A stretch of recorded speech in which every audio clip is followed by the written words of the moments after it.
Dəniz əsərinə əsasən cədvəldəki uyğunsuzluqları müəyyən edin. Xarakteri mübarizdir. Bəli, sona qədər vaz keçmir tutduğu yoldan.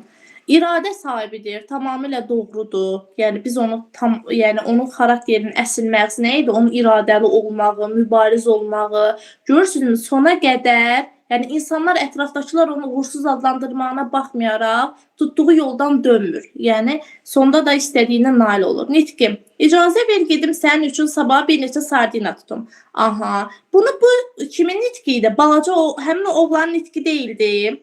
Bu qocanın nitqində deyildi. Qonaqlıq üçün çox sağ ol. Bu bilirsiniz ki, oğlanla həmin o Santiago'nun arasında olan diyaloqdandır. Qonaqlıq üçün sağ ol deyən həmin bu Santiago idi. Yəni bu doğru fikirdir. Balığın parçalarından qayğına qoyaraq sahilə gətirir. Balığın parçalarından. Sizcə sahilə balığın hər hansısa bir parçasını gətirə bilirmi ki o?